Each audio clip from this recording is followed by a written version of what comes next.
Now, let me break it down to you how this cartoon is very different. It is bloody. It is not for children. No, no, no, no. There's killing, there are cuss words. Yes, the F word is used. There's sex. There's everything in this cartoon. So it's literally for matured audience. So you see, I'm not an agbaya.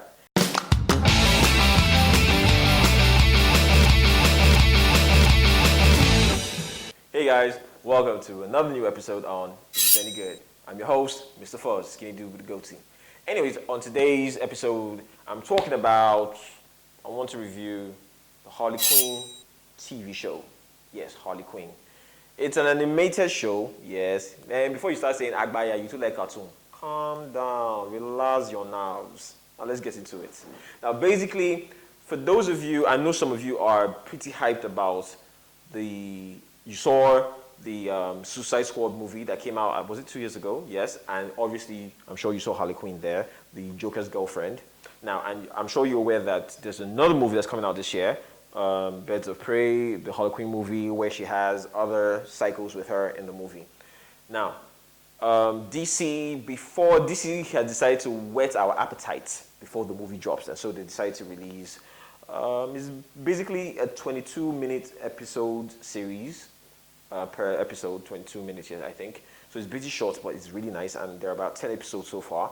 And it's about Harley Quinn trying to break out from the hold of the Joker, trying to go on her own, trying to be a villain on her own, and recruiting her own goons and all of that. Now, let me break it down to you how this cartoon is very different.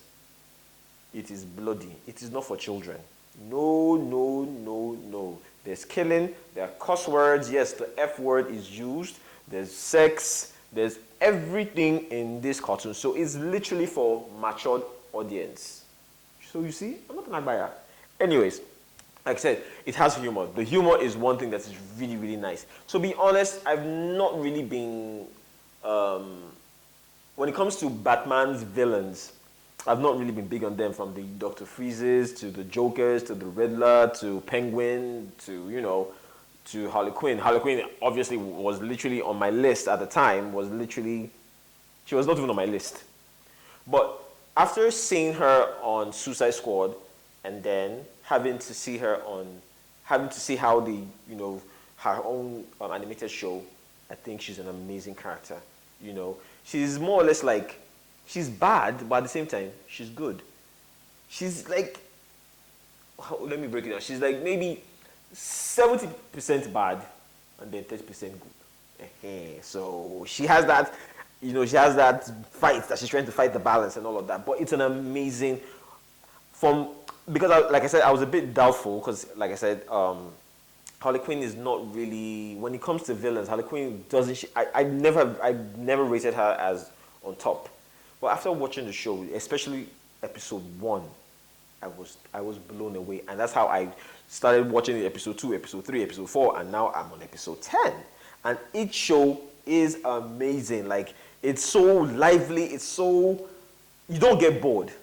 It's an amazing show. From the voiceovers, to the action, to the stories. And yes, Batman even features, from time to time, she gets to fight Batman in her show. I mean, even Robin is there. You have Poison Ivy. You've got Clayface. A lot of. One of the funniest guys in this show is Bane. They got his voice, the way his mannerism, the way he talks. What's going? Like, he has this funny thing. It's really, really. I watch the show sometimes mainly because of Bane. Like, when he comes on screen, you can't just help but laugh. Like, I like how they portrayed him. He's evil, but at the same time, he has this lovable character that you just love to want to see him. Oh, there's Lex Luthor, obviously there's the Joker, and I like how there's an episode where most of the episodes she's trying to break out. Harley is trying to break out from the clutches of Joker, but when you're stuck on your ex-lover and you just can't. They're like a bad habit that you can't just get over. You keep on going back and forth. So I like how they portray this relationship. It's like real life, it's bad for you, but you keep on going back. And that's what Harley Quinn has with the Joker. She keeps on going back. And then you have her best friend, Poison Ivy, who's always trying to tell her that you can do better, you know, you can do better than Joker and all of that, but she just keeps on disappointing them and going back to her vomit, more or less. So, like I said, Harley Quinn is an amazing animated TV show from DC Comics, and it's something that if you're not watching, you are missing out. You should definitely watch it. It's not for kids, like I said, it's for mature audience. It's a lovable show, and that's about it. So if you've enjoyed this review, please give us a thumbs up, hit the subscription button, and I will see you on the next episode. I remain Mr. Fuzz, Skinny Dude with the goatee. Deuces.